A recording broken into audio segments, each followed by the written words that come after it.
I'm Alan Palmer. On behalf of myself and Teamwork Productions, it's a great pleasure for me to bring to you On the Trail of America's Wild Turkey.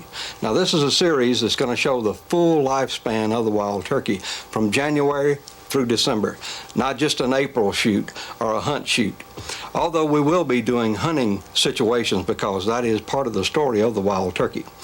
We're going to have all brand new information. One of the things that we're going to do is explore a lot of information that Lovett Williams, one of the most famous wild turkey biologists, he's going to be with us on several segments bringing new information for you. A lot of questions that people always ask. By the way, while I was filming this, and it did take some 5.5 years for me to get all this information for you, I spent at least 2 days to 3 days a week in the woods. So during this time, I saw a lot of animals. And one of the animals that I would see frequently was, of course, the white-tailed deer.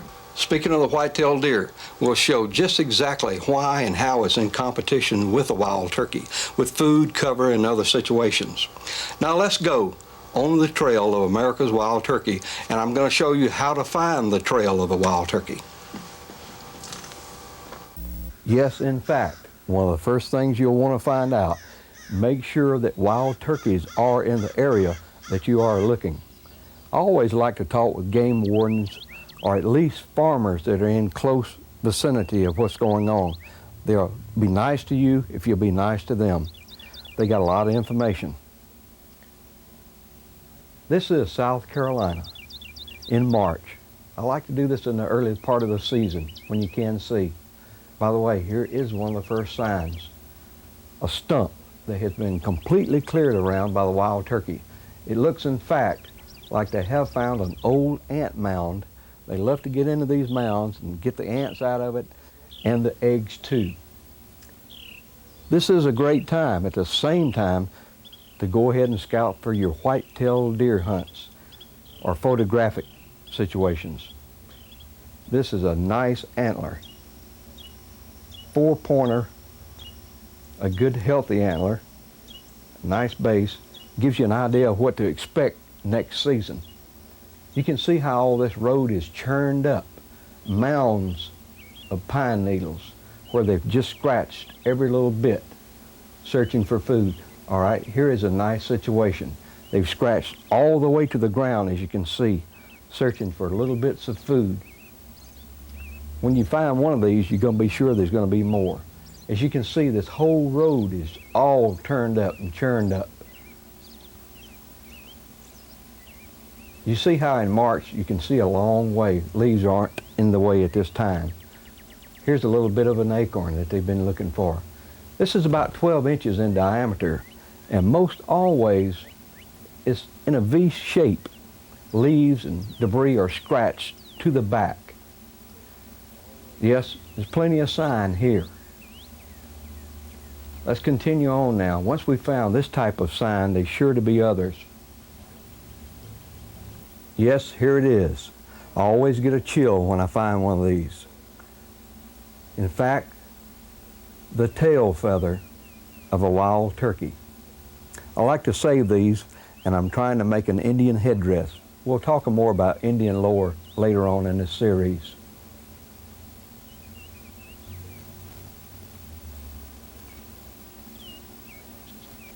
Now here's another situation. We've found something that I call golden nuggets. And the reason for this is they're droppings from hens. And where hens are, the old gobblers will be in the spring, you can be sure of that. Hen droppings look something similar to popcorn and about the size of a nickel. Now look to your left, these dark areas around the pine trees. The turkeys seem to have been working this over real good. Let's see why. Yes, it appears that they've been scratching for insects, possibly wood borers. They find these nests and they really work them over. Like I say, during this period, they're looking for every morsel of food they can to build their strength for the spring breeding season. Yes, and here's another hen dropping. When you see sign like this, you know there's a great indication there is going to be more sign available.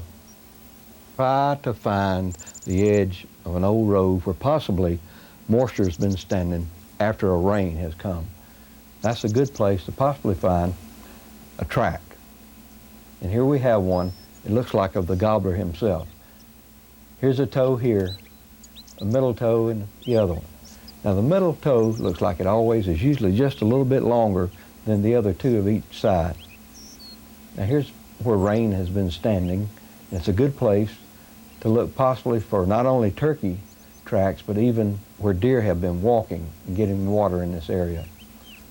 Occasionally you'll find a dropping from a wild turkey, but usually it'll be wet, like this one. This is another hen dropping that has been broken down by moisture. Now here's a real find. You'll know that turkey come here and feed in areas when you find this, and they also relax afterwards. This is a dusting area where they like to fight off insects that get into their feathers. It keeps their feathers fresh. They work the ground up so it's really dusty. They often leave good sign, like this feather. Here's a breast feather, and you can tell it is from a hen because usually a hen feather has a real light brown edge. You can barely see the difference there. It's just a little faint edge. Now if this had been from a gobbler, it would have been a black edge. Speaking of that old gobbler, yes, he always usually has a strutting zone. Most always at high ground, an area where the hens hang out. You can see here is a wing feather, in fact. This whole area right here, he has strutted so much.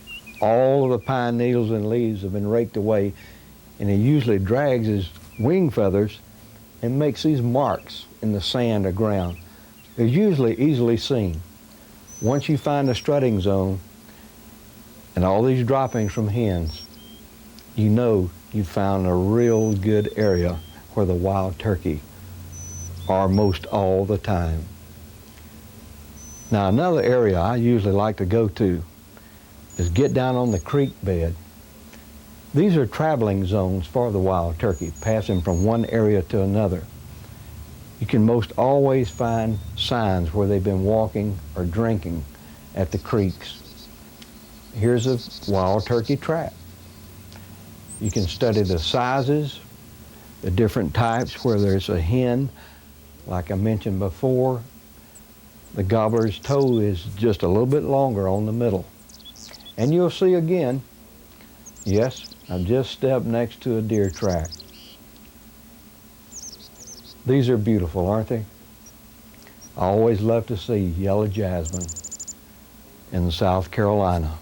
January, cold, still sunrises peak slowly through the pines each morning to shine dimly on a forest floor where all green vegetation has been long gone for some time now. And we find a hen fixing to leave the roost. And you see her competition in the background. The crows have already started feeding. It seems to me, once on the ground, the wild turkey and the crows are in constant competition with one another. On this particular morning, the wild turkey will have to prove itself once again. A fight breaks out between the turkeys and the crows. For food, yes. This really gets the turkeys excited, as always, when something like this happens. Usually they will win. Then the journey begins. The wild turkey starts looking for food on a cold January morning. Usually, there's always a leader. This is a large adult hen.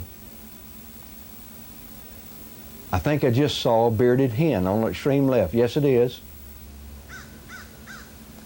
They're on their way, usually first thing in the morning, to their last food source before they left for the roost the evening before. See in the center of your screen that the old hen is on the job, looking about for predators or anything that might bring harm to her flock. Once this is done and they're satisfied, they begin to feed once again. This time, not in a straight line, but they spread out across the ground and begin to look for food. Possibly even snails. And they do seem to like the shells from snails. The crow calling seems to have made this bird very excited.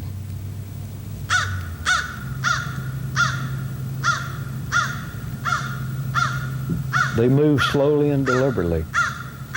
This cold weather, it seems to slow everything down.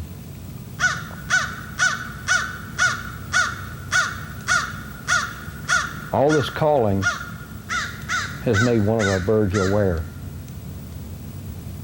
Yes, she has spotted something. Our white-tailed deer has heard all the excitement and has come in to see what is going on. But like all other animals, she uses all of her senses to make sure everything is safe. Eyesight, hearing, and that sharp nose that can smell any trouble in the air. Once she's totally satisfied, then she'll move along for a few steps, pausing once more, and then start looking. Once you notice a deer looking behind their shoulder, you can be sure there's more than one.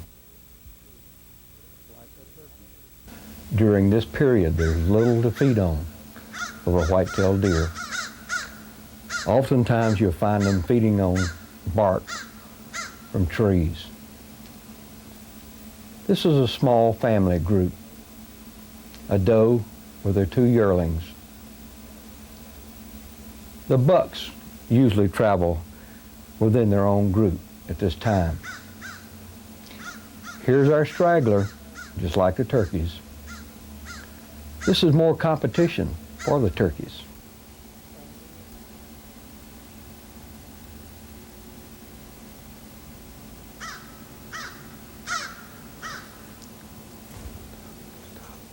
A beautiful sunrise brings me back, and a very lucky day I will have. I'm in one of my old huts, about 8 feet off the ground,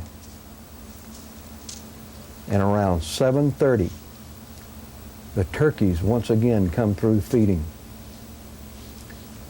It's a heavy overcast day, about 22 degrees, and I'm feeling every bit of it today. Sights such as this were not easily seen before the 70s. They were just about all hunted out. And thanks to the National Wild Turkey Federation, working along with other agencies, this sight now is almost common. Looking now at turkeys in the mountainous areas, and they're just as diligently scratching the leaves as the Midland birds were scratching in the pines. And now predators are always on the alert, looking for anything, and especially the turkeys. Any opportunity that turns up when they're not alert, when something frightens them, is a perfect time for predators to move and take advantage of the situation.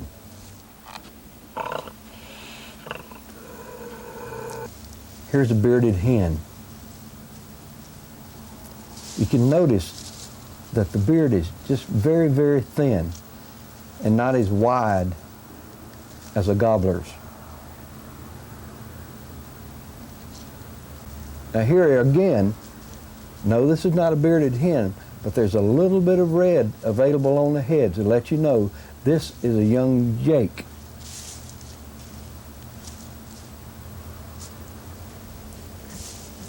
There's that action of the scratch, left then right.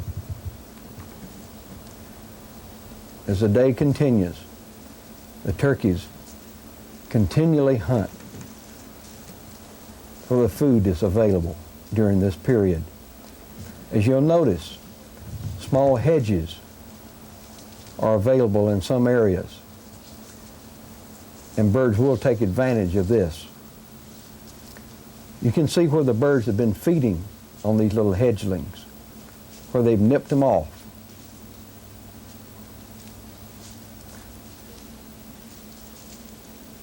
This young bird has spotted something, possibly that she's never seen before. More investigation will be done after this little nibble of grass that she's found. First things are first in the forest.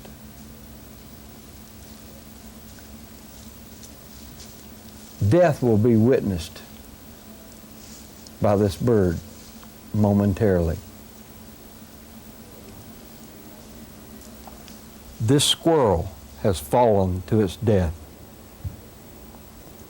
And this young hen, and I say young because of the small copper bar on its side, a wing bar, you see how narrow it is.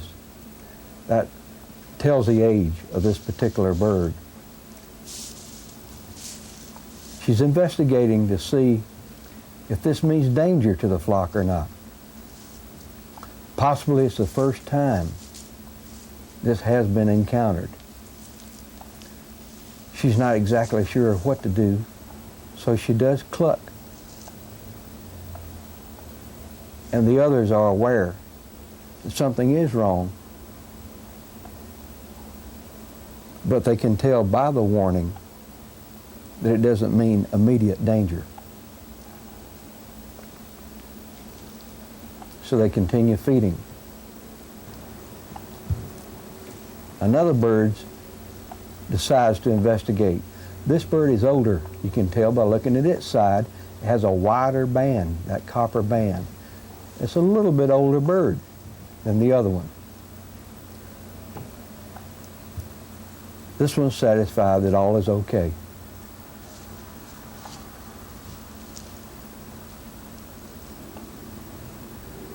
Now the younger bird, again, goes back to have a second look and continues her clucking,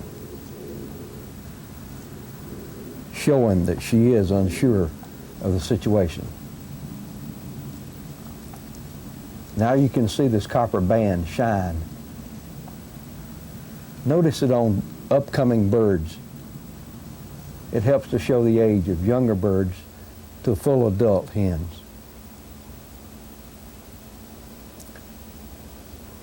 Now they're deciding to travel on to another area. By the next morning, the crow has found the carcass of the squirrel. And that's the way it is in the wild. Nothing is wasted.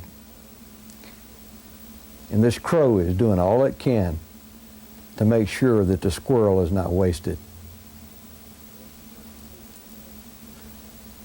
But as you're going to see,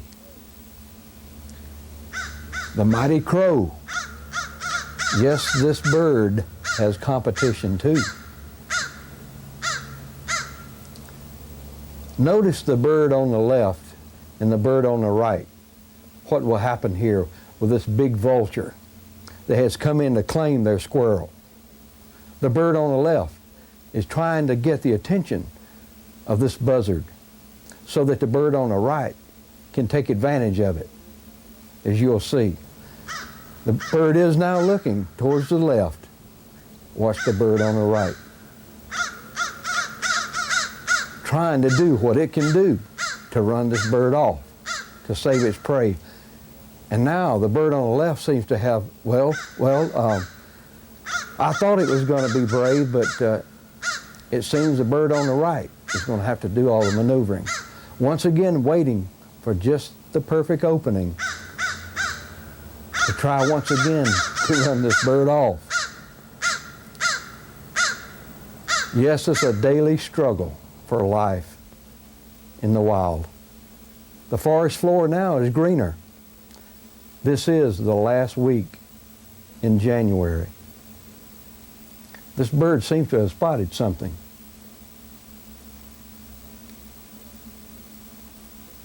About 60 yards away, it's looking at a red-shouldered hawk. It's got its prey on the ground. And I'm sure the wild turkey is glad it's not one of them. Once again, here's our bearded hen. Notice the band on the side showing the age of this bird. This is a rare sight indeed. What is this off in the distance? It appears to be two turkeys in a dusting bowl. They do this even in the winter months to get rid of parasites and keep their feathers all free and clean. One of the most important things besides eating a wild turkey can do for itself. This one now seems to be leaving. Usually they'll shake the dust off themselves, the excess and the other remains. Let's see now if this happens. The bird usually swells up just before it shakes. And it appears to be happening. Oh, what a sight to see this in the wild. The other bird continues dusting itself. And now, for another situation in January. That last period was really a cold one. I headed back to one of my old secret haunts. Curtis Magic 96 News and Information, traffic and weather next. As you can see, it's just beginning to warm up and some of the ice is breaking loose, but causes havoc for some of our game.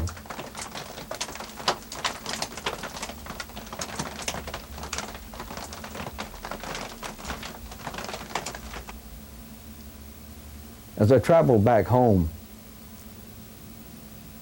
I saw a family of deer trying to cross a pastured area, waiting for it to be just dark enough so that it could cross and not be seen. This is a close-knit group. You notice the two on the right touch noses, as we might shake hands to say hello. This is a good-sized family. Yes, loud rock and roll music helps to keep me awake as I'm traveling through the night, trying to get back home. This time a neighbor is traveling with me. We decide to pull off on an old logging road to rest. And look what happens when my headlight hits a couple of deer. They start going in all directions. Watch the action here. Yeah, I got it.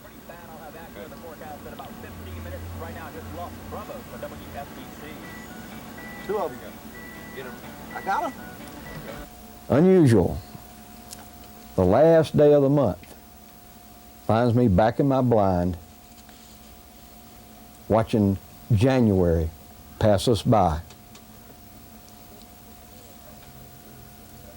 The turkeys have fed, it appears, most of the morning and are beginning to take a rest, which usually happens around 11 o'clock. I've seen this a number of times. This particular morning is going to be a little bit different. Yes, the birds are continually trying to scratch out a living in the forest floor. Things are beginning to get a little greener. A leaf here and a leaf there, just barely budding out, but making some food available. A few grasses are now protruding through. One bird starts to get alert. What's fixing to happen now is unusual, two things will happen. You'll see you got a couple of roosting birds, a couple on the ground. It appears to be all hens at the present time. But they're expecting something else to happen. They've heard distant crow sounds in the forest. This usually means something's fixing to happen.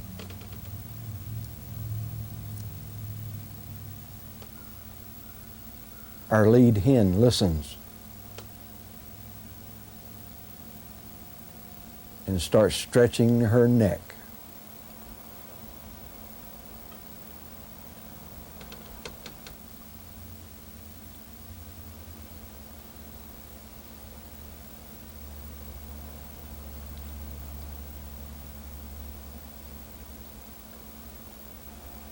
Yes, something is coming.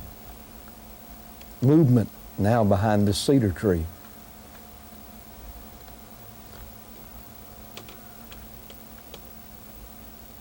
Not unusual, but most uncommon. Deer and turkey do mix in the wild, something you don't see every day. And by the way, those are two gobblers that just have joined a flock of hens on the extreme end. This is early as I've ever viewed it. See our deer arriving now on the left. Very slowly, very hungry, energy almost exhausted. This is a trying time for all game in the woods. The weak and the old will perish during these periods. Notice now that the deer in the center of the stream will go up and start eating bark off of the tree.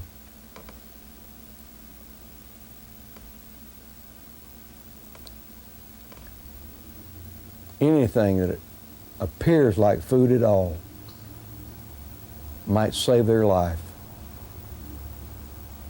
Notice the gobblers. They're watching every movement.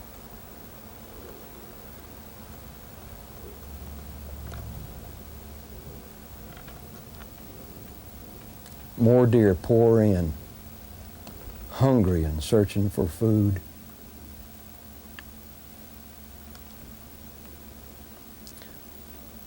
The turkeys, though, hold their ground, but wait for all this to pass. The gobbler is anxious to investigate situations with a hen. They appear like big black bowling balls. Notice this in comparison to our hen footage earlier.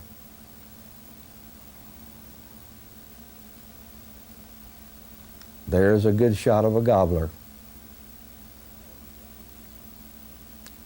Solid black.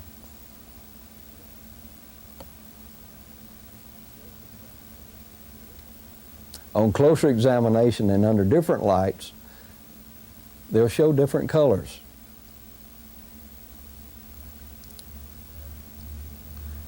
It appears to be the last of the deer passing through.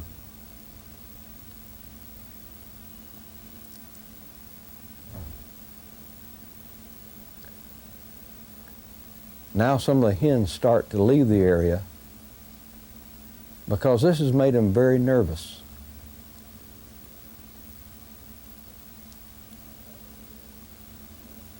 They're not running away, but they decide this area has become too busy.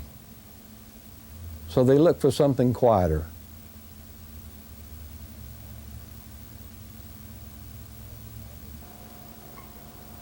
Oh, the gobblers have come back.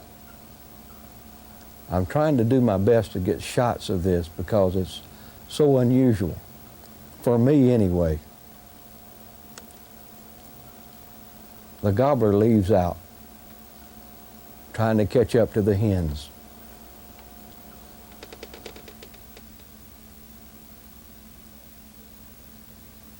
It's not too long before he starts closing in. I followed him and I got a little bit nervous with my lens. And one of the old gobblers spotted my lens and it made a flash across the forest floor. and then you can see what happened. It didn't take too long for them to leave out.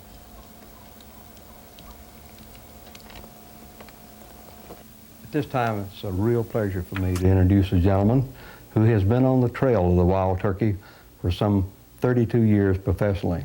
First of all, as a turkey biologist. He's also a teacher. He lectures. He writes for a magazine. He also has his own series of books.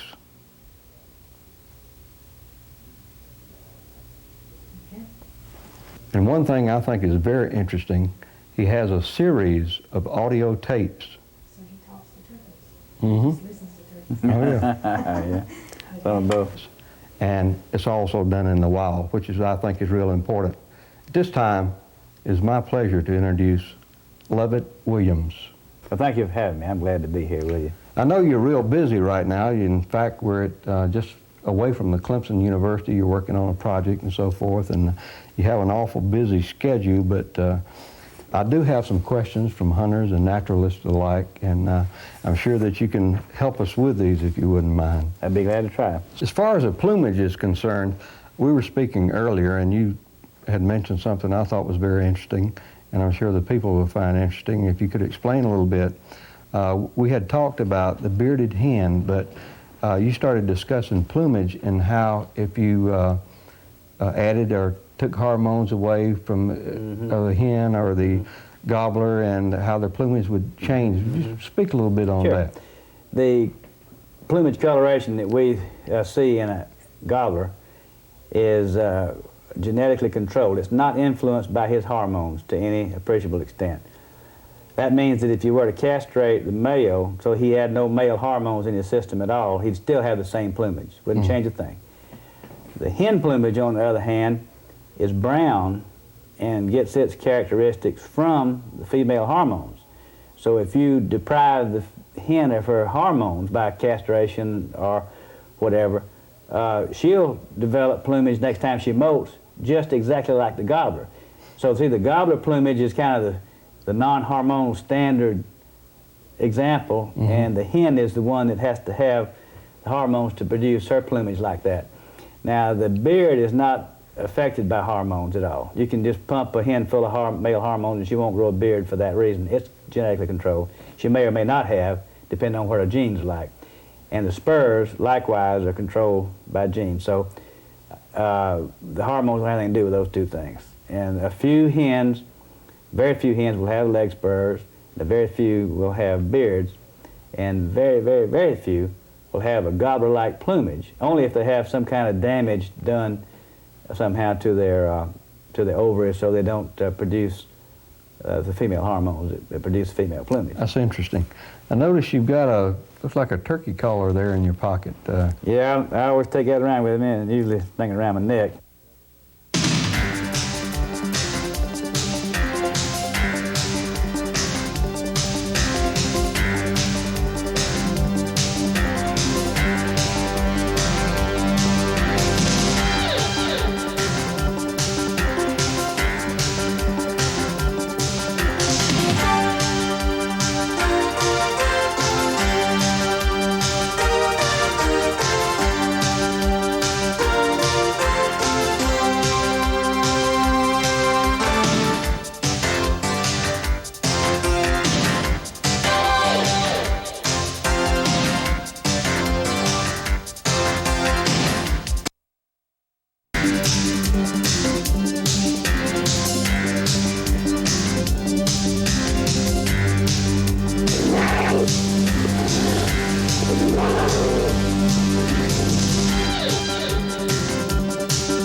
minute now to talk about some of the subjects we will be seeing in February. Lovett Williams will be back with us again talking about identifications of all the subspecies of the wild turkey in the United States. We'll be taking a short visit to the National Wild Turkey Federation. We're going to be looking at different types of feathers on the different subspecies of the wild turkey. We'll also be looking at the gobbler himself and how he differs from the hen. Of course, the old gobbler has a multicolored head with a red, white, and blue. It probably should have been our national bird. The hen, of course, has just a slate blue on the face. And of course, if we're lucky, our old gobbler will have a beard. If it's a jake, it'll be short, something like 2 or 3 or 4 inches. And when it's in the adult stage, like this one, it will be anywhere from 4 inches to 10 inches if we're real lucky. And of course, by now, most of us know that the beard itself is just a form of feathers. Let's turn our attention now to the wing area. We can use this wing for a quick identification in the woods. This copper band, which is known as a covert, is a quick way to identify the age of a turkey. If it was a young turkey, this band would be about from here up, be in this area right here. Just a narrow little band. You can see where the black comes to right here. That would be about the size and the width it would be if this were a jake or a hen, a jenny. Have the same identification. When they grow to adult size, this band is the width that you see it now. But you see one in the woods, it's very narrow, like this one. It's either a jenny or a jake. Full-sized, a full adult bird. Next identifying point would be the spur on the gobbler. A hen does not have a spur. And next, of course, would be that the middle toe on the gobbler is longer than either toe on either side. They come out about 1/2 inch to 1 inch longer on the middle toe on a track. On a hen, if you draw a semicircle around to touch each of the toes together, they would be about the same length. But the old gobbler, remember, that middle toe is longer. We're now at the National Wild Turkey Federation in Edgefield, South Carolina. We thank them for allowing us to come and see their collection of wild turkey tail feathers, all the different species. This is our eastern bird, just like the one in South Carolina. This one's from Maryland. You notice the edge of the tail, how it starts off brown, then black, and then gets darker as it goes up the rump and on to the back feathers. And now let's look at the Florida. Yes, there is difference right away that you do see. But it does compare to our eastern bird.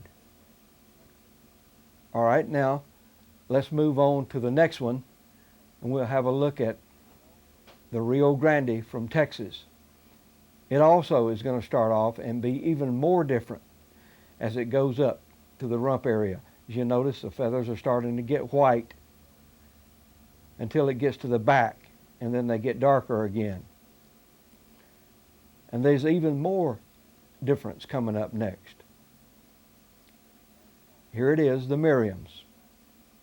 It starts off with a white band going into the black band, and then bleeding in to even what appears to be a whiter area on the rump, and then going dark again into the back feathers. And now let's look at one from Mexico, the gulls. It's even more different and more beautiful. Notice how white the whites are on this bird. We urge you to visit and support and join the National Wild Turkey Federation. See all these exhibits in their museum. Here's a gobbler foot, just like I mentioned earlier. Notice how that toe is longer than the other two on either side. This is a full skeleton of the wild turkey. Now let's join Lovett Williams for more details. I tell you, a lot of people have got different ideas as to how these subspecies started, where the turkey originated in the United States, and the thing with the Spanish and the Indians. Could you give a little bit of explanation on the subspecies, the differences, and as to how that they evolved and so forth?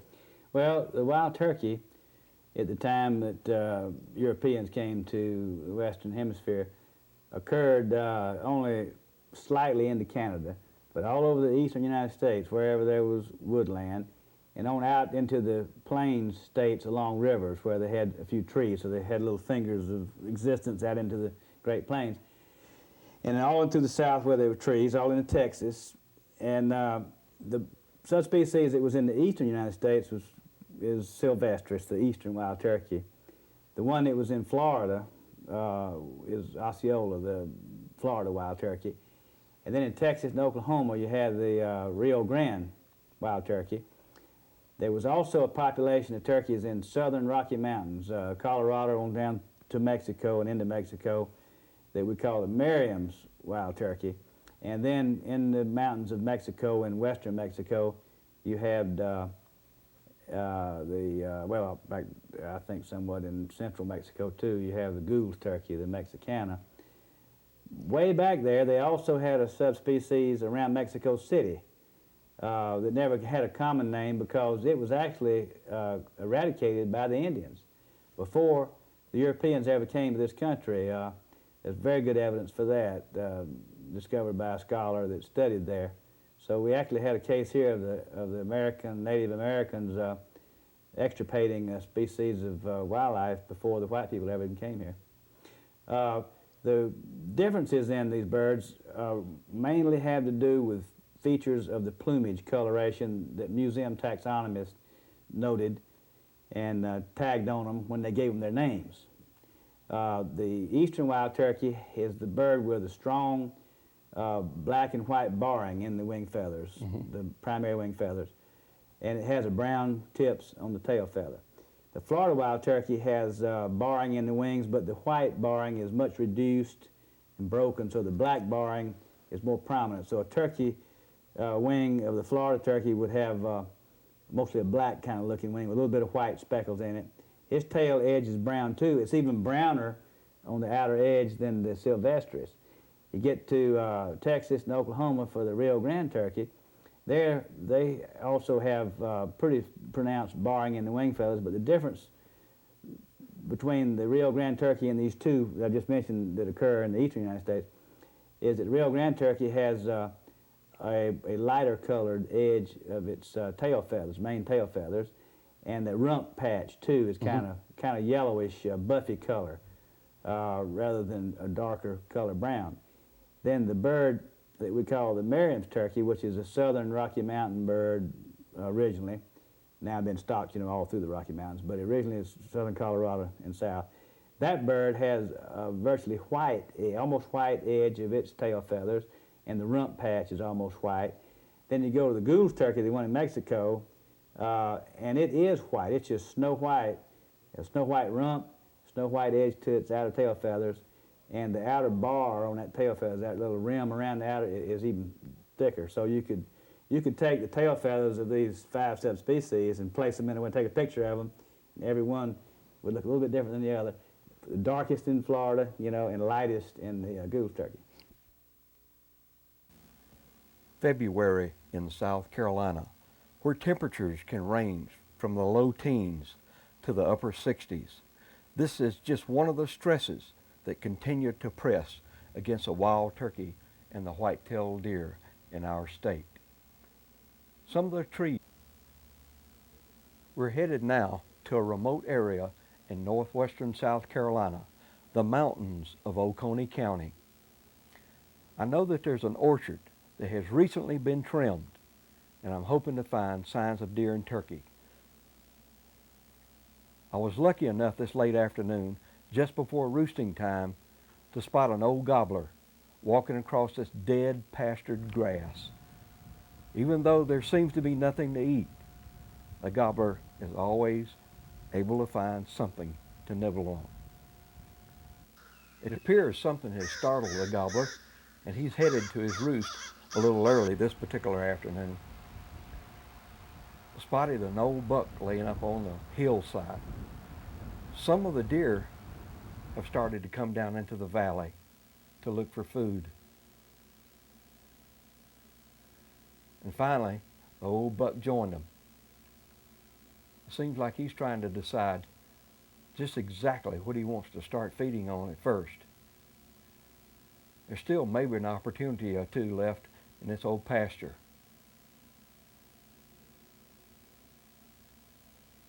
The deer now seem to be, hey, by the way, here is a little piebald buck, an unusual sight anywhere, but a beautiful sight this particular afternoon in a snowfall.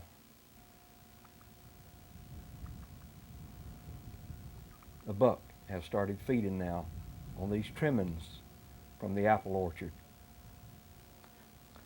Let's all try to remember to ask farmers to continue to leave this type of food available for our game during this harsh period. It can be the very difference of death or life. A doe now has seemed to have picked out a larger pile of these trimmings from our apple orchard. She starts first just eating the ends of the trimmings, and then she started actually stripping bark from these twigs that gives her nourishment to continue through this harsh weather in February.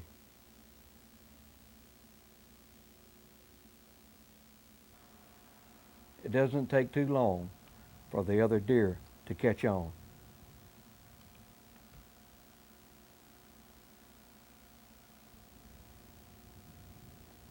Night is now beginning to fall on a snowy afternoon. But by next morning, the sun shines down on a surprise for these Oconee County mountains. Two gobblers have now joined together in order to try to find food this particular day. Snow is kind of unusual for the South Carolina area, but it does happen occasionally. You can see where this turkey's beard has froze to the ground and broken off. They take time now to look around, to study the area. Crows are still on the job. They spot everything. And now they begin to move again. Just like humans, animals have to be careful on the snow. You can always find a surprise. Yes, and it's not too long before the deer come back down into the valley again in their search for food. This particular morning, though, a little unusual situation with the deer. You'll notice this one buck has lost an antler. This happens usually from the 1st of February through the end of March. The deer seem to be tuning in and finding twigs that are left in the orchard that are sticking through the snow. This deer listens to every movement and every sound, still always on the alert for predators that are available.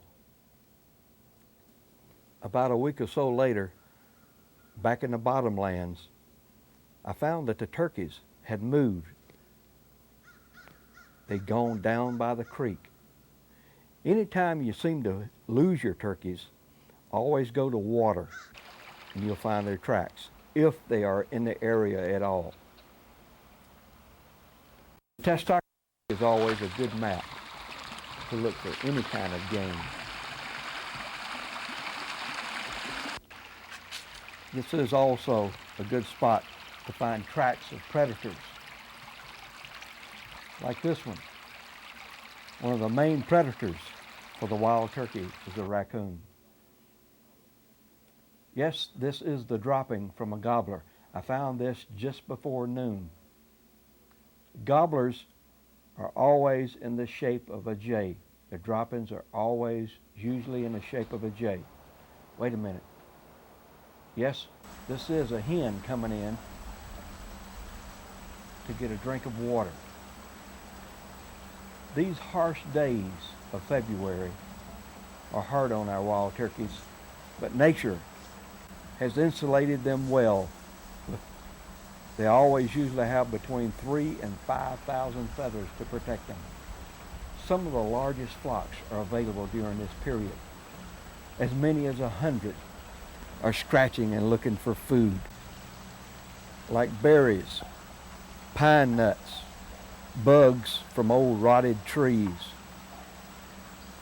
Hunters are still in the woods, hunting squirrels and rabbits. Here are two species of woodpeckers, one joining the other to run it off and regain another source of food of its own. Time passes now. The testosterone level in the wild turkey and the deer are beginning to change. You notice this hen on the left, and our gobbler has joined in on the right. The testosterone level in the wild turkey during this period of February begins to rise. In the deer, it's beginning to fall, meaning the urgency of mating is declining in the deer now, while it's rising in the wild turkey. The old gobbler, even though it's searching for food and trying to stay in a local area where hens will be available, feeds a little bit, and then he fans out and struts a little bit. It always seems like he's just practicing for the mating season. During this time, which is about the third week in February, the hens are paying very little attention to the old gobblers.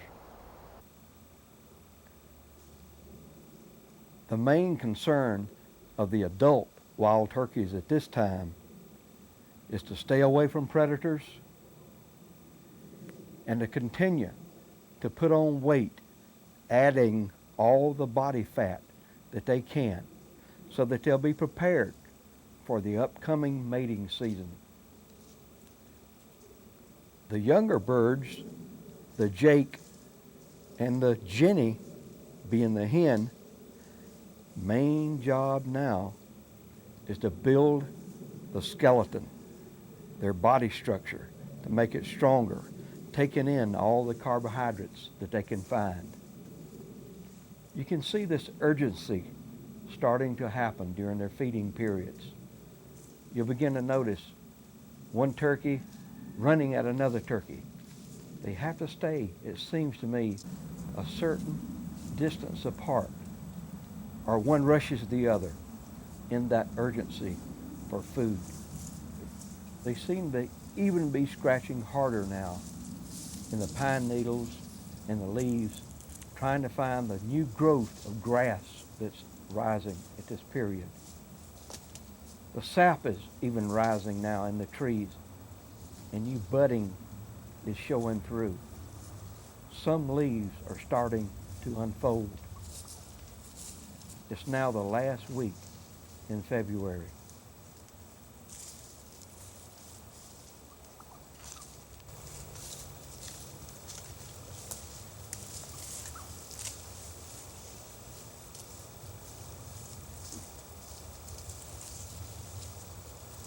Again now, we see our boss hen looking for predators. Notice the color of her head also, and that large band on her wing showing that she is an adult hen.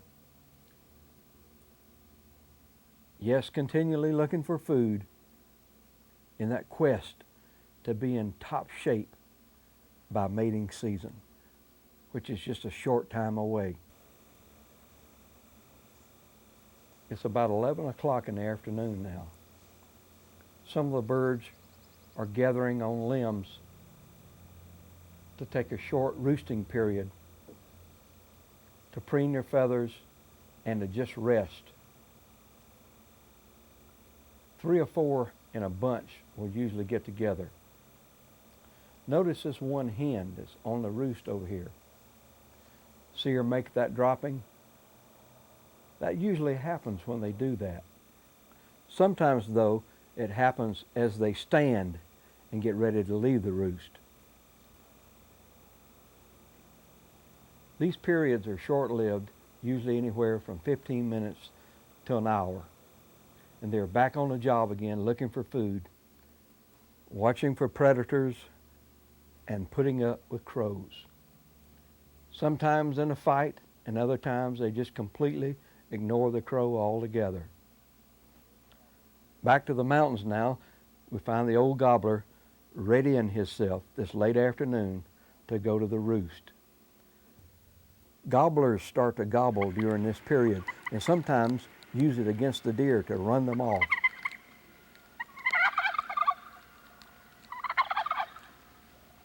And sometimes it does work. The forest floor now is beginning to show more signs of available foods. It looks like now the wild turkey and deer that have made it thus far will make it through this time of February, this harsh 28 days. Here's our deer that has just gotten full of water from a late afternoon rain. And just like a dog, the deer knows just how to get rid of this extra moisture.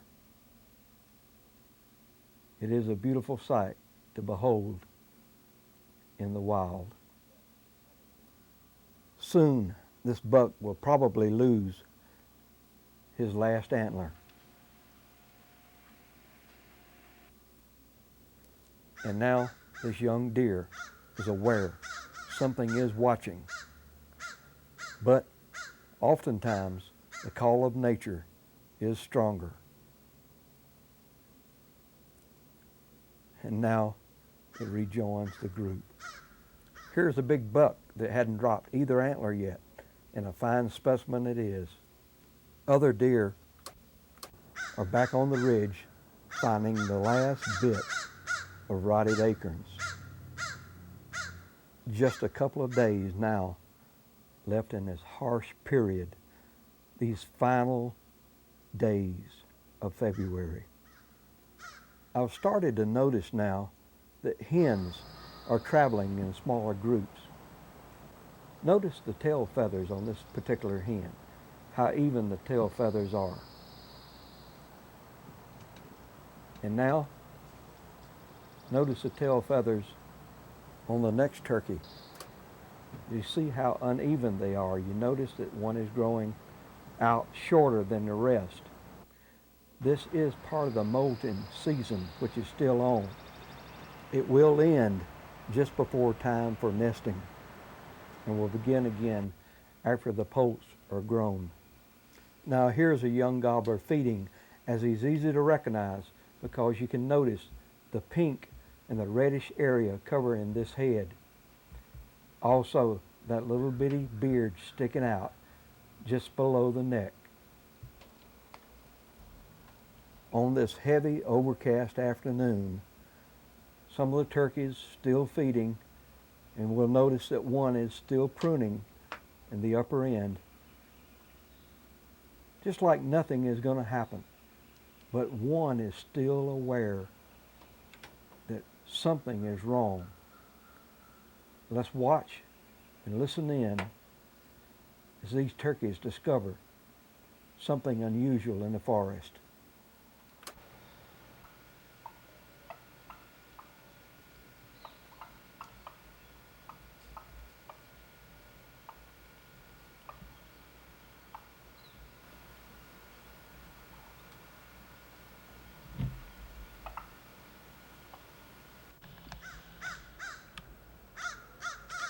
It seemed to be just an old farm cat passing through the woods, but more than enough to make the wild turkey weary and nervous and anxious and even more cautious than ever now. Notice the difference between this young Jake and the hens. Notice how red his head is compared to theirs. Now, even though they've just been frightened by this cat, it's not too long before they just go back to what they're always doing, preening, eating, and watching for predators, readying themselves for the upcoming mating season. This is February, the gateway to spring. We continue now with our series On the Trail of America's Wild Turkey. The month of March is a busy month in the woods for the wild turkey. There's going to be more aggression. There's going to be mating. We're going to have more information from our turkey specialist, Levitt Williams from Florida. We'd like to take just a minute now to introduce two gentlemen who did a lot of work for us. This is John Dust and my friend Ronnie Miller. He even brought his son along, Jeremy.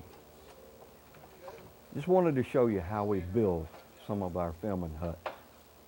First of all, you need to find two real good friends who don't mind taking heavy lumber down into the remote woods of South Carolina.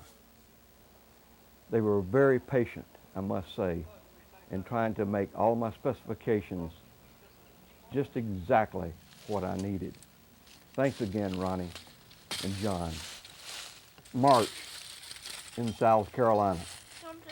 It seems like the winds of March blows in early spring. Temperatures can range from the 20s to possibly into the 70s. Let's listen now to the turkeys in the lowlands around the creek.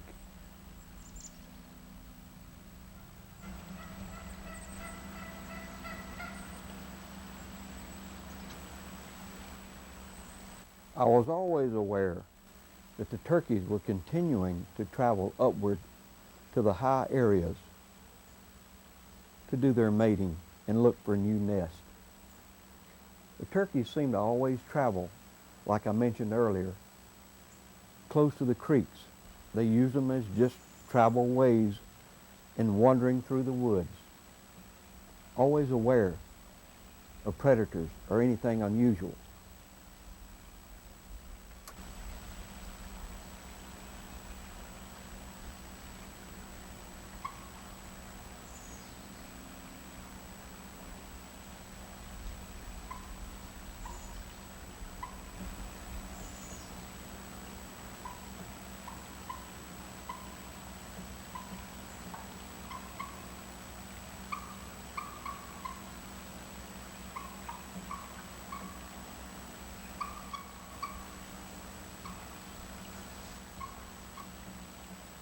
This particular afternoon, I noticed that they were headed to a certain area, that they had strong determination and wasn't stopping and scratching like they usually would as they traveled along.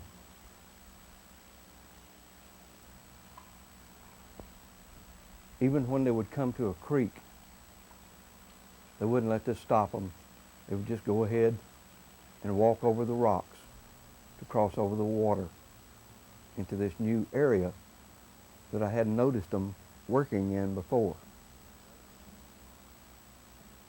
Later I found out that they had headed to this rocky area to dig for scorpions and had pretty good luck at it too.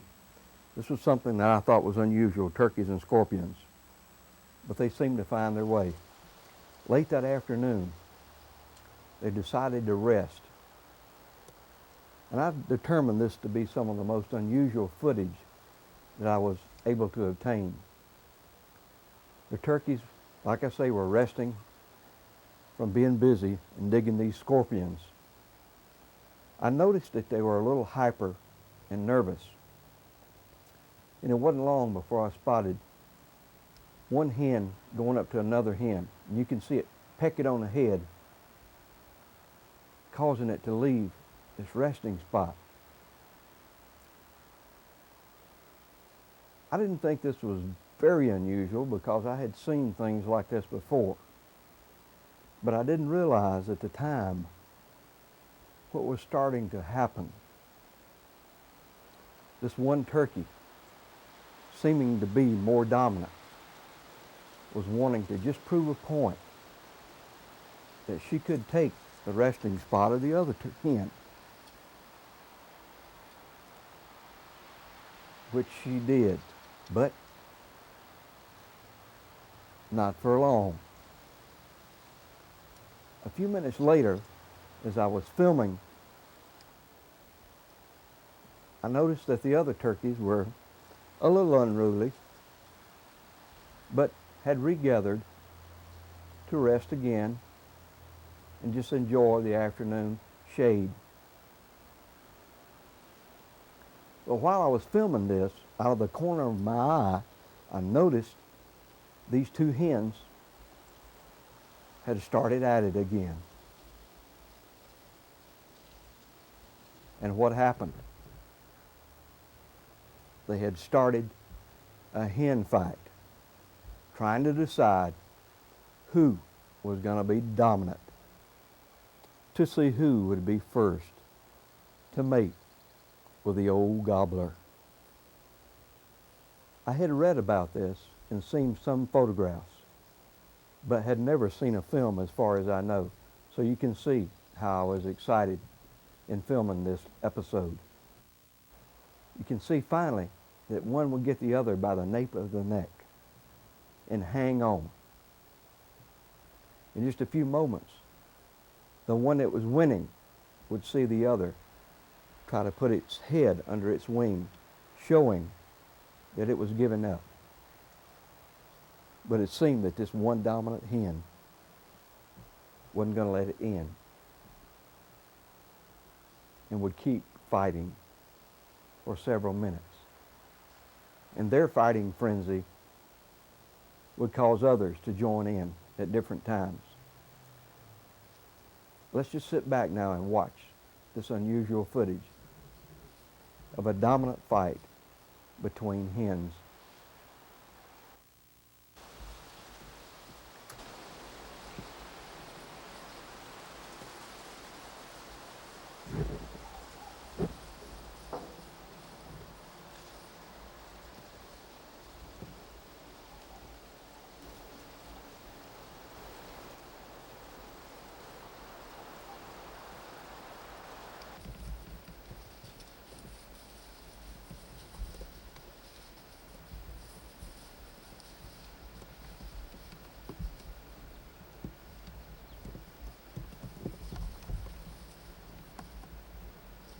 At this time, the flock was very open to predators that might have been hanging around and waiting for just a moment as this, when their full attention was given to this skirmish.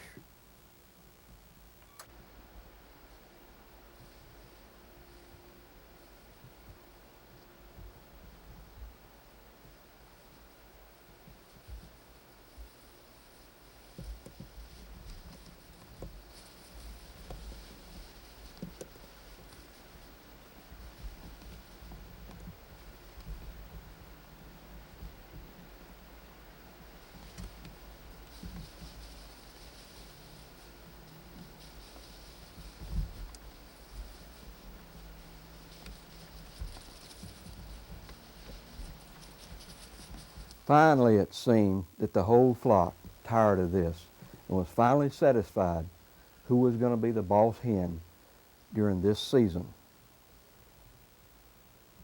After a little while, they just seemed to travel on upward, going toward the high, flat land.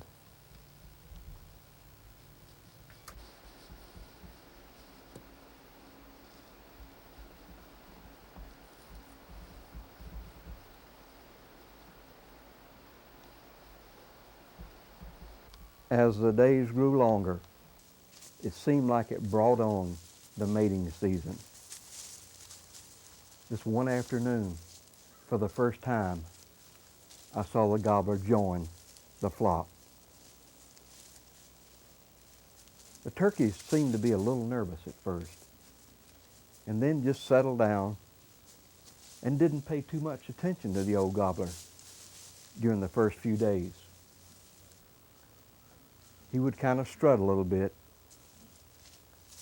Then he would feed occasionally.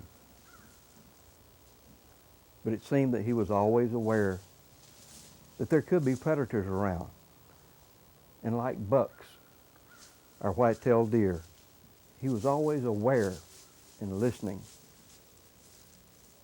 He would pay particular attention to the calls of the crow. Our white-tailed deer during this period, of course, have already been impregnated, and the bucks are just starting to bud their little antlers out during this period. And of course, are continuing to look for food and beginning to enjoy some of the warm weather. Our old gobbler seemed to just not be more than 40 yards at the most at any given time after he once joined his flock of hens. This particular afternoon, the hens found an old fire ant mound and were feeding on the ants vigorously. After a while, they would just, again, preen their feathers and enjoy an afternoon shady spot. After that, the old gobbler came in.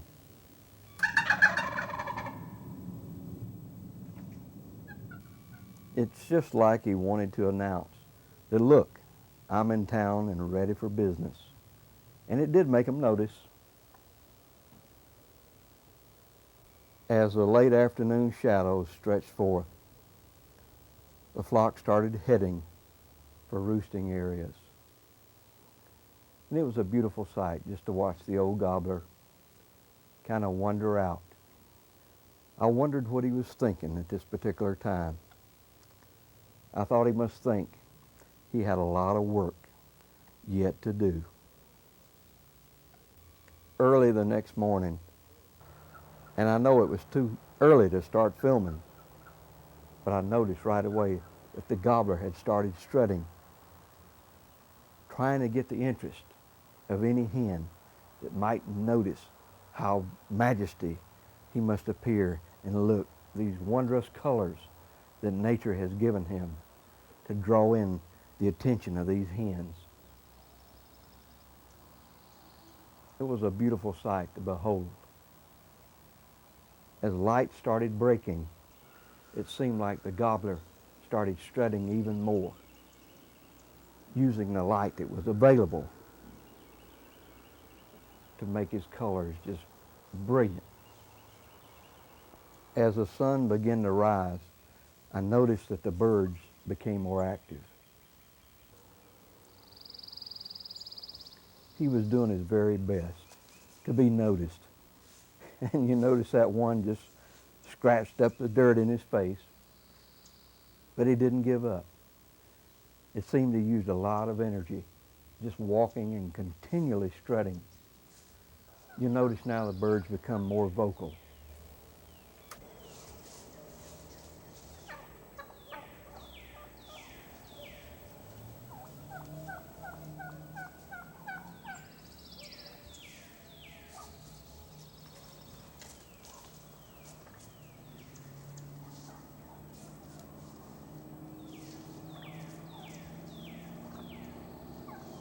Notice how the light would reflect against his iridescent feathers, making them change different colors.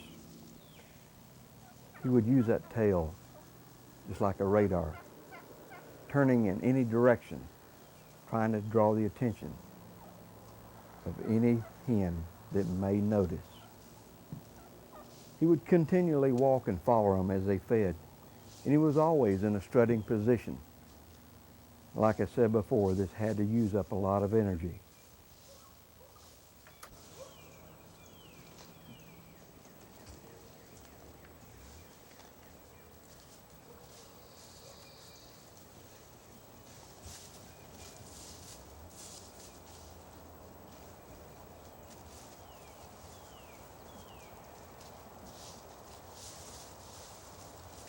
Pre-mating usually starts in mid to late February. But as of yet, it was about the second week in March now, and I hadn't noticed or filmed any type of activity that I would consider possibly mating activity. And finally, one afternoon, I noticed that the gobbler was working close to a hen that was standing and seemed to be noticing his movements.